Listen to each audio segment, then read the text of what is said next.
Hello friends. दोस्तों, आज हम लॉ गेट को पढ़ रहे हैं और ये लॉ गेट आपका मार्च अप्रैल में एक्सपेक्टेड है। इसलिए आज एक ऐसा सब्जेक्ट पढ़ रहे हैं जिसके नंबर तो बहुत कम है, लेकिन इसको बहुत सारे लोग, बहुत सारे जो कैंडिडेट्स हैं, इसको इसको इतनी इम्पोर्टेंस नहीं देते। तो ये बहुत ही इम्पोर्टेंट है। तीन सब्जेक्ट्स हैं, उनके नंबर कम है लेकिन इम्पोर्टेंस इनकी ज़्यादा है। आज वो पढ़ेंगे। पढ़ने से पहले आप दोस्तों से सबसे गुजारिश है कि आप मेरे इस चैनल को सब्सक्राइब करें, आप कमेंट करें, लाइक करें और अपने दोस्तों के साथ शेयर भी करें। चलते हैं अपनी शीट पे।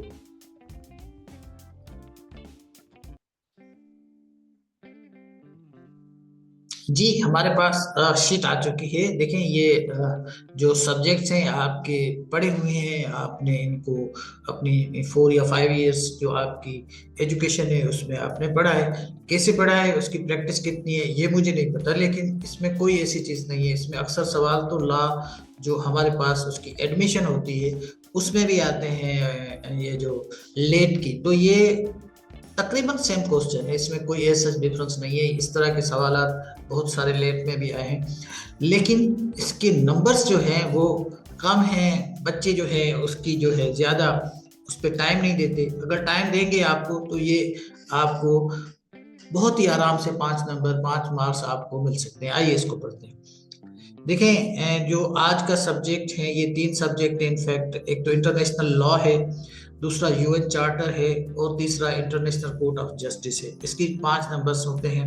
तो आइए इसको एक एक सवाल को पढ़ते हैं और समझते हैं। पहला नंबर सवाल है, international law primary governs relation between, ये स्टेट्स के दरमियान अगर कुछ स्टेट्स के आपस में, जैसे हमारी इंडिया के साथ अक्सर प्रॉब्लम्स हो जाता है, तो पिछली दफा भी हमने जाके इंटरनेशनल जो लॉ कोर्ट है उसमें केस कर दिया था। तो ये केस चलते रहते हैं स्टेट टू स्टेट। अभी जो आपको पता ही होगा, जब इसराइल ने ये सारा कुछ कर रहे थे अपना फलस्तीन पे, तो बहुत सारी countries international court, law court में जाके उन्होंने आवाज उठाई थी और केस किए थे। और उसमें साउथ अफ्रीका सर फहरिस्त थे, उन्होंने तो उन पे फिर इंटरनेशनल कोर्ट ने उस पर सजा भी दे दी थी। तो ये इस तरह की इंटरनेशनल कोर्ट है जो स्टेट टू स्टेट जो कॉन्फ्लिक्ट है, प्रॉब्लम्स है, उनको ये भले वो डायरेक्ट हो या इनडायरेक्ट हो, लेकिन आपको अगर किसी कंट्री के साथ शिकायत है तो आप इंटरनेशनल लॉ कोर्ट में जा सकते हैं। The main source of international laws are listed ICJ, ये स्टेट्यूट आर्टिकल 38 इसमें है। जो main source of the international laws are listed, उसमें सारे लॉज जो हैं ये आप अगर गूगल करेंगे आपको मिल भी जाएंगे। इसको भी एक नज़र देख लेंगे, ज़्यादा नहीं, तो ये आपके लिए बड़ी रहनुमाई हो जाएगी, आप बहुत कुछ समझ जाएंगे। Customary international law is based, देखिए ये स्टेट की प्रैक्टिस होती है, ये अनरिटन डॉक्यूमेंट्स होते हैं, ये जरूरी नहीं होती, ये बाइंडिंग फोर्स नहीं होती और बाइंडिंग नहीं होती, क्योंकि ये सारे कुछ अनरिटन होते हैं।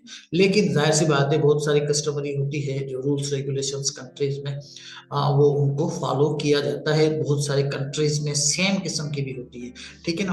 तो अनरिटन जो लॉज होते हैं वो उसको आप कस्टमरी कह सकते हैं। दूसरा है ये पेक्टा सर्वेंडा, मीन्स ये एक एग्रीमेंट है, ट्रीटीज है।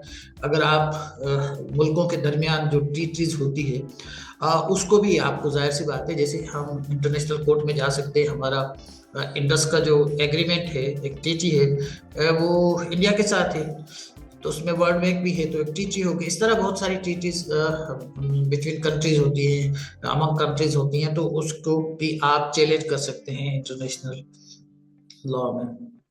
Which is not the primary subject of the international law private companies. हाँ, ये प्राइवेट कंपनीज ऐसे कि अगर मैं पाकिस्तानी हूँ, अमेरिका में जाके कोई काम करता हूँ, कोई प्रॉब्लम करता हूँ, मैं कंपनी खोलता हूँ, तो उसमें मेरी दाद फरियाद वो वहाँ का जो लॉ ऑफ सॉइल होगा, लॉ ऑफ लैंड होगा, वो ही देखेगा। उसमें आप इंटरनेशनल कोर्ट का दरवाजा नहीं खटका सकते। The United nation was established, ये 1945, जब ये जहन में होना चाहिए, इसके जहन में, इसलिए कि ये 1945 में आपकी जो दूसरी वो जो वर्ल्ड वॉर थी वो ख़त्म हुई थी।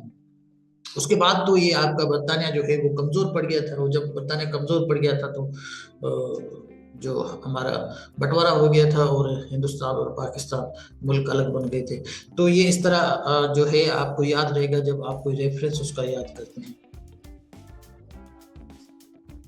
आगे चलते हैं, सवाल नंबर 3 है, the UN charter was sign, ये सैन फ्रांसिस्को में जो है वो इसको साइन किया गया था।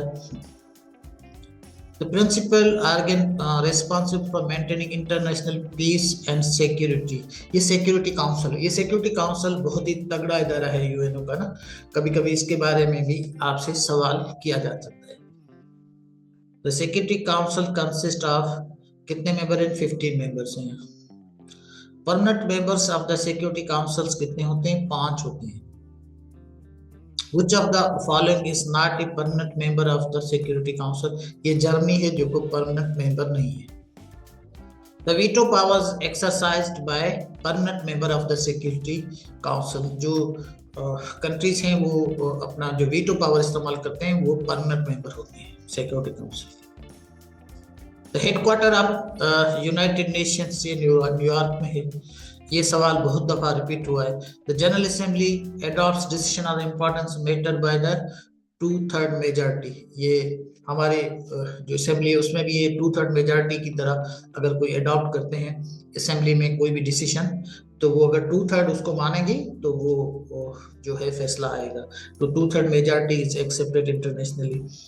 The security council of the UN is adopted by appointed by, security council को जो है वो सेक्रेटरी जनरल को, 50 नंबर क्वेश्चन है, the secretary general of the UN is appointed. आपको पता है हर कुछ सालों के बाद आपके पास जो सेक्रेटरी जनरल है वो नया आ जाता है, वो इसका अपॉइंट कौन करता है, अथॉरिटी कौन है? General assembly upon the recommendation of the security council, ये जनरल असेंबली इसको करती है। Article 2(4) of the UN Charter prohibits use of the force against territorial integrity of the states. ये भी आपके जहन में होना चाहिए। ऐसा नहीं है कि कोई सॉवरेन स्टेट है आप जाकर उस पर हमले करें और कुछ करें, कुछ ऐसा काम करें, किसी और कंट्री को एतराज हो तो आप उसको भी इन्वोक कर सकते हैं। सेल्फ डिफेंस रिकग्नाइज्ड अंडर, ये भी होता है ना कि जैसे अभी इंडिया ने एक्सक्यूज किया कि हम सेल्फ डिफेंस कर रहे हैं, या बहुत सारे मुल्क आप देख सकते हैं कि इजराइल ने भी कहा कि हम सेल्फ डिफेंस कर रहे हैं। तो इस तरह के, तो उसको एक्सप्लेन किया गया है आर्टिकल 5 में। Peaceful settlement of the dispute emphasised in article 33, पढ़ लें आप कि अगर पीसफुल किसी को सेटलमेंट करनी है किसी कंट्रीज को, उसके आर्टिकल्स आप थोड़ा सा देख लेंगे तो आपके एक दफा जहन में आ जाएगा, क्योंकि ये बहुत आसान होते हैं, इसका रेफरेंस ढूंढना भी उतना मुश्किल नहीं होता, तो याद हो जाते हैं। Which organ is called the judicial organ of the UN? International court of justice जो है वो इसको कहा जाता है judicial organ of the UN, क्योंकि जाहिर सी बात है उसमें जुडिशियल डिसीजंस होते हैं। द सीट ऑफ आईसीजे कितने हैं? ये है कहाँ पे? ये है अपना हेग में। तो आपको इस तरह के अल्फाज, इस तरह की जो न्यू टर्मिनोलॉजी है और शहरों के नाम है वो भी याद हो जाते हैं इस तरह, क्योंकि आप जब इंटरनेशनल इंस्टीट्यूशंस के बारे में पढ़ते हैं। द आईसीजे कंसिस्ट ऑफ 15 जजेस होते हैं उसमें। ICJ जजेस are elected for the terms of the 9 years, उन जजों को 9 years के लिए चुना जाता है। Judges of the ICJ are elected by both General Assembly and the Security Council. और उसके बाद सवाल है कि only which entities may be the parties in the contention case before the ICJ, मतलब है कि स्टेट्स के दरमियान जब कन्फ्लिक्ट होता है तो वही वहां पे आ सकते हैं। एडवाइजरी ओपिनियन ऑफ एसटीआर, ये एडवाइजरी जो होती है ये बाइंडिंग नहीं होती, ये ना ही लीगली इसको होता है, ये आप किससे एडवाइजरी लेते हैं इंटरनेशनल तो आपको मिल जाती है। Which body may request and the advisory opinion from ICJ, UN organ and specialized agencies? ये ex equo and bono means ये क्या है? According to equity and the fairness, ये टर्म्स हैं और लीगल टर्म्स है, इसका मतलब है equity and fairness.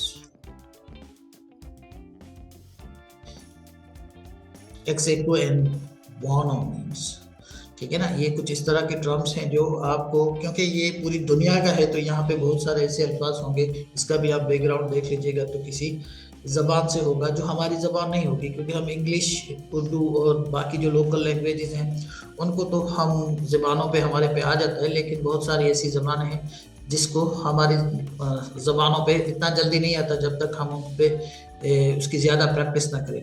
Recognition of the states, देखिए ये पॉलिटिकल ऑफ स्टेट्स होता है जब आप उसको रिकग्नाइज करते हैं। अभी भी हम इसराइल को रिकग्नाइज नहीं करते, ये एक बड़ी एक पॉलिटिकल डिसीजन होता है कि आप किसी कंट्री को रिकग्नाइज करते हैं या नहीं करते, किस कंट्री को कितने मुल्क रिकग्नाइज करते हैं। तो ये भी एक बहुत एक ऐसी चीज़ है जिसको आप समझते हैं कि रिकग्निशंस के बाद आपको एक्सेप्ट किया जाता है। डिप्लोमेट्स इम्यूनिटी, इम्यूनिटी का मतलब है कि इस्तिस्ना, immunity is governed mainly by Vienna convention on diplomatic relation 1961। Vienna convention की वजह से बहुत सारे डिप्लोमेटिक को इम्यूनिटी मिली होती है दुनिया में। The doctrine of the domestic matters are outside UN interference is domestic jurisdiction. ये जाहिर सी बात है, जो डोमेस्टिक मैटर्स हैं वो आपके यूएन को डायरेक्टली आप उस पर इंटरफेयर नहीं कर सकती, अनलेस के कोई उस पर जाके, जैसे आप कोई इन्वेस्टिगेशन कराते हैं या कुछ इस तरह की चीज़ आप कराते हैं। जैसे आपको पता है बेनज़ीर शहीद हुई थी तो उसके लिए यूएन की ऑर्गेनाइजेशन आ गई थी। तो ये इस तरह के काम भी ये इंटरनेशनल कोर्ट्स में किए जा सकते हैं जो डोमेस्टिक जुरिस्डिक्शंस में आते हैं। Thank you. आप इसको पढ़िए, समझिए, और समझने के बाद अगर कोई चीज़ समझ में नहीं आती मुझे कमेंट्स करें तो उसको ज़्यादा आपको एक्सप्लेन करेंगे। लेकिन आई एम श्योर कि अगर आप इन 30 क्वेश्चंस को सही तरह पढ़ेंगे तो आपके 5 नंबर आपको बहुत आसानी से